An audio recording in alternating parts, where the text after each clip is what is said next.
Hey friends, I'm Alana and today we're talking about the price of video games. I've spoken pretty harshly about microtransactions in videos here this year, and every time people respond by saying, well, I'd prefer to have optional microtransactions than to have $80 games, which is a choice I just don't think we actually need to make or even accept.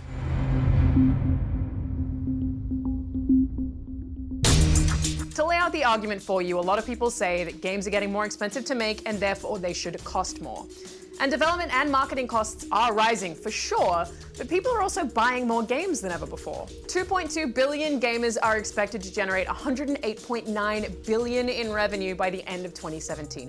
That's a lot, and publishers straight up would not be willing to make blockbuster AAA games at all if they didn't have those cushy stats to back them up. So my point, microtransactions aren't really about covering increasing development costs, maybe a little, but mostly they're just about making more money. Take EA for example. EA makes $1.3 billion on microtransactions and DLC annually. They develop a game like FIFA, and yes, that costs money. Business analyst Michael Pachter told me that the average EA game costs $80 million to make. But then they put in virtual cards that only need to be made once and will never run out because they're virtual. They also don't have marketing costs. You don't need to market FIFA's virtual currency to anyone other than people who already own the game, which of course is free. Basically, EA makes $800 million a year from FIFA alone after they've already sold the physical game for $60, using a system that they don't need to update often that constantly generates revenue. They pay off the development costs, but then they keep making money, and it's not like they take down the loot boxes when they're done. No, the revenue keeps growing, and FIFA stays in the list of the highest selling games in the US almost every single month. We're talking about a lot of profit here, folks. The same applies to Grand Theft Auto 5, a game that broke records for how expensive it was to make.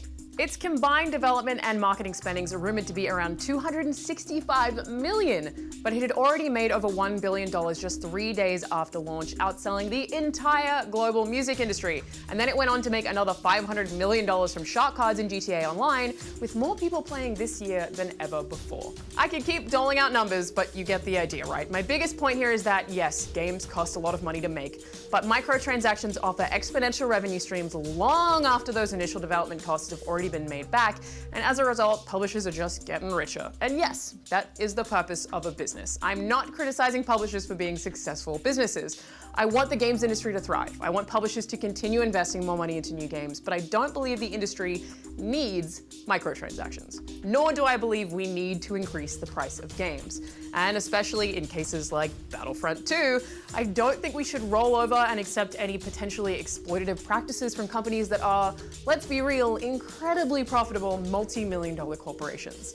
This is, plainly put, giant businesses finding convenient ways to make more money. Simple as that.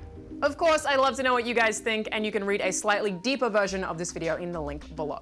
For more videos like this one, you can also check out my last video on how publishers don't realize microtransactions can hurt them too. I'm Alana, and I'll see you guys next time.